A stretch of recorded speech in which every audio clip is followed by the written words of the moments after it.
My name is Emily. I am 22. I felt like I was living in the shadows. I was a quiet girl. I was also overweight. I never wore bright clothes. I always wore big, dark sweaters. They helped me hide my body. I thought being invisible was better than being judged. I worked at a small, cozy bookstore. Books were my whole world. They never judged my size or my style. My life was simple. But I had one major distraction. His name was Daniel. Daniel worked next door, at the coffee shop. He was very handsome. All the girls liked him. I liked him too. I watched him every day. I loved his easy laugh. I often dreamed about him noticing me. One day, I decided to be brave. I walked into his coffee shop. My heart was pounding. I tried to look calm. "A latte, please," I said quietly. Daniel made the coffee. He smiled brightly. Have a great day. I was too nervous to speak properly. I just nodded. I quickly took the hot cup. I turned too fast. I bumped into a small display. The coffee almost spilled. "Oh, sorry," I whispered, looking down. I was so clumsy. I felt shame wash over me. I rushed toward the door. I thought I was far enough away. But I heard Daniel talking to his co-worker, Mark. Their voices were clear and sharp. Daniel said, Did you see that girl? She always wears those huge, dark clothes. Mark laughed a little. Yeah, she should lose some weight. And maybe try to dress better. Daniel sighed. It's a pity. She could be pretty if she put in any effort. But she doesn't try at all. Their laughter felt like a knife. It cut deep. The world suddenly went silent. She doesn't try at all. Those words burned in my mind. I walked back to my bookstore. I sat down at my desk. I did not cry. I just felt a cold, strong resolve. They were right. I had not tried. I had been hiding. But I would not hide anymore. I would change. Not for Daniel, but for me. I needed to prove to myself that I could try. The next morning, my new life started. I set my alarm for 6 a.m. I put on my old t-shirt and sneakers. I went to the park. I was scared, and my body was heavy. I started to walk. Then, I tried to run. I ran for only 15 seconds. I stopped, breathless. My legs hurt. I felt weak. I wanted to give up immediately. But I remembered Daniel's judgment. Zero effort. I took a deep breath. I started to walk again. Then, I ran for another short time. I forced myself to finish a lap of the park. It was the hardest thing I had done in years. I continued this routine every single day. I did not miss a single morning. The first few weeks were terrible. My body ached constantly. I was always tired. But I used my anger as motivation. I also changed my eating habits. I said goodbye to sweets and sodas. I learned to eat simple, healthy food. More vegetables. Less processed food. I drank a lot of water. The change was difficult, but I felt better. My body started to feel clean. The change was slow, very slow. My clothes did not fit differently right away, but my mind felt stronger. I was in control of my body for the first time. The discipline felt good. It was my secret project. I also started to learn about style. I went to the library, not the fashion store. I studied magazines and online guides.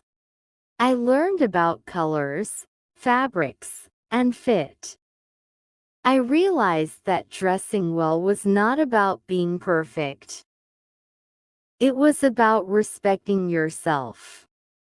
I saved money and bought a few new clothes. They were simple, but fit me well. No more big, dark sacks. I chose a bright blue shirt and a pair of dark pants. When I looked in the mirror, I saw a person with potential. A person who was finally making an effort. 6 months went by. 6 months of running, healthy eating, and constant learning. The difference was huge. I had lost a lot of weight. My body was stronger. I had more energy than ever before. My old clothes were far too big. I bought new outfits. Simple, clean, and stylish. I learned to put on light makeup. I learned how to style my hair neatly. I did not look like a different person. I looked like the best version of myself. I looked like someone who was proud of her effort. When I walked into the bookstore one morning, my coworker Sarah was shocked. "Emily, you look absolutely stunning. What is your secret?" I smiled, feeling a genuine warmth. "Hard work, Sarah. Just hard work." That day was different. Customers talked to me easily. They looked me in the eye. They listened to my book recommendations. I felt seen. But this time, it was a good feeling. My shift ended. I had to walk past Daniel's coffee shop. I felt a small, nervous twist in my stomach.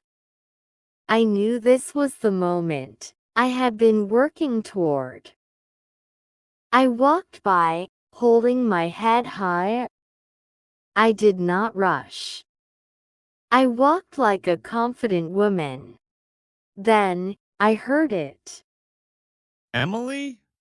Wait a minute. It was Daniel. He hurried out of the shop. He looked completely amazed. Wow. He said, staring at me. I honestly didn't recognize you. You look incredible. He looked nervous. Listen, I should have said this a long time ago. Do you want to get a coffee sometime? You look so great now. His words sounded empty. You look so great now. Not you are a kind person. Not you are smart. Just a shallow compliment about my appearance. I remembered his previous judgment. I looked at him. I did not feel hurt. I did not feel angry. I felt nothing. His opinion had no power over me anymore. I gave him a calm, polite smile. "Thank you, Daniel," I said. My voice was steady. "But I have to say no. I am too busy these days." He looked surprised. He tried to say something else, but I just nodded once. Then, I turned and walked away. I did not look back. I felt a great sense of freedom. My journey was not about winning Daniel. It was about freeing myself from him. The next few months were exciting. I went out a lot. I had fun. I met many new people. But slowly, the excitement faded. I realized I was still worrying all the time. I worried about my weight. I worried about my clothes. I worried about what people thought of me. I had a thin body and stylish clothes. But inside, I was still the girl who needed everyone's approval. One night, I went to a big party. I wore an expensive dress. Everyone complimented me. But I felt empty.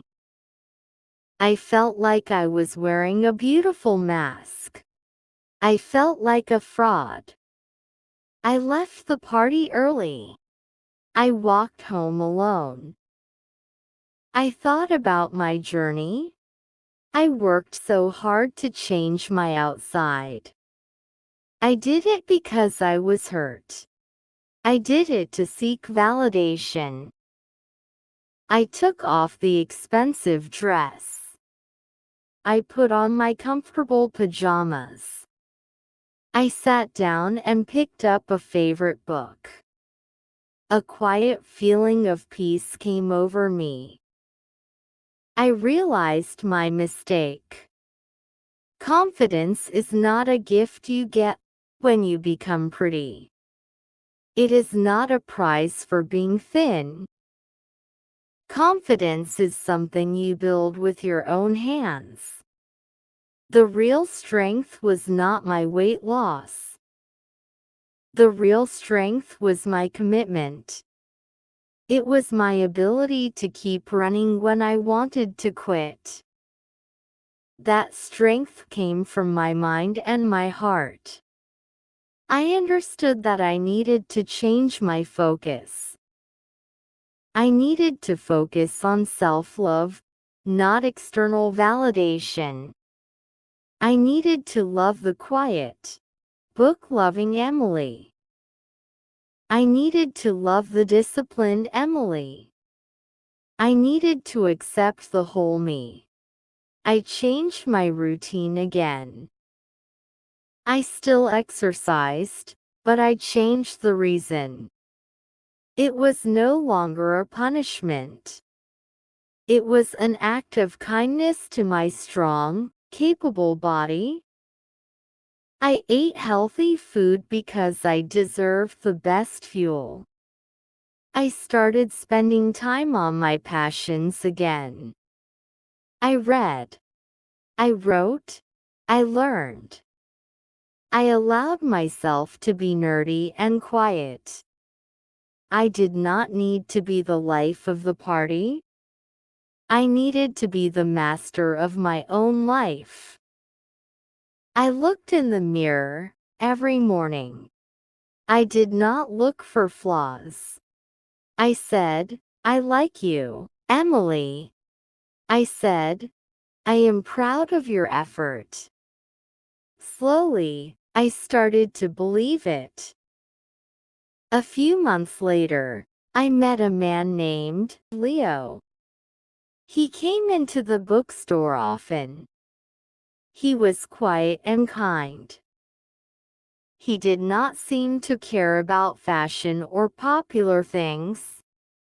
He liked old movies and deep conversations.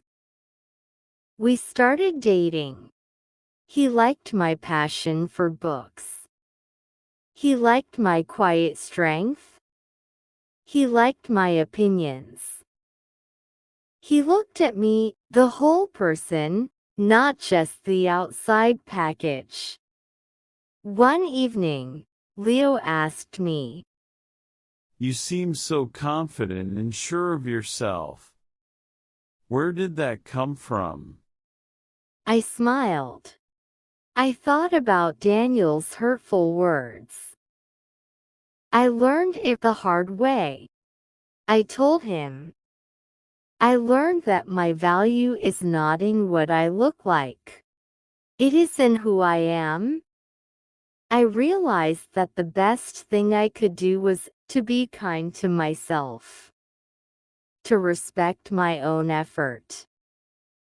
When I started to love myself, the confidence just followed.